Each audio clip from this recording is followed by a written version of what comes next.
ټي ټي پي سره د بلې وسلوالې ډلې بیعت او پاکستاني پوځ لخوا د 109 پوځیانو په وژنې اقرار. جزئیات هم دلته وګورئ او چینل هم سبسکرایب کړئ.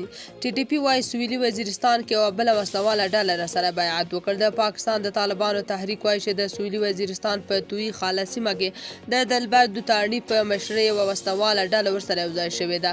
په هغې خبرپاڼه کې چې د دغې ډلې د ویان محمد خراساني لخوا خپره شوې او یوه کاپي افغانستان انټرنیشنل ته هم رسېدلې، پکې راغلي چې د دغې نوې یوځای شوې ډلې مشر د تحریک طالبانو له مشر نور علي محسود سره بیعت کړی، خو دا یې نه دي ویلي چې دغه ډله څومره وسلوال کسان لري او کله یې له دغې ډلې سره د بیعت خبره کړې ده.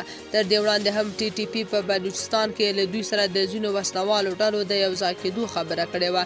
دغې ډلې په خپره شوې خبرپاڼه کې په پاکستان کې له ټولو مخالفو ډلو غوښتي چې له دوی سره یوځای شي چې په دې توګه په ټول پاکستان کې اسلامي او شرعي نظام ټینګ شي. بلخوا پاکستانی پوځ وایي روان کال عملیاتو کې مو 109 پوځیان وژل شوي.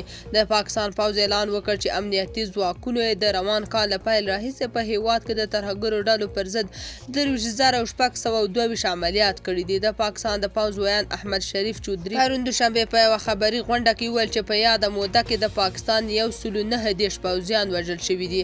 د په وینا پوځ یوازې په تیرو 15 ورځو کې 2015 عملیات کړي دي. دا هم ویل چې په تیرو 15 ورځو کې 40 ترهګر وژل شوي دي. چودري همداراز ویل چې د ترهګرۍ د پای ته رسولو لپاره پوځ، پولیس او نور ادارې هره ورځ تر 100 زیات عملیات کوي. د پاکستان د پوځ خلاف په خیبر پښتونخوا کې اکثره بریدونه د ټي ټي پي یا تحریک طالبان پاکستان ډله کوي. تاسو په دې اړه څه نظر لرئ؟ کومنټ کې شریک او چینل هم سبسکرایب کړئ.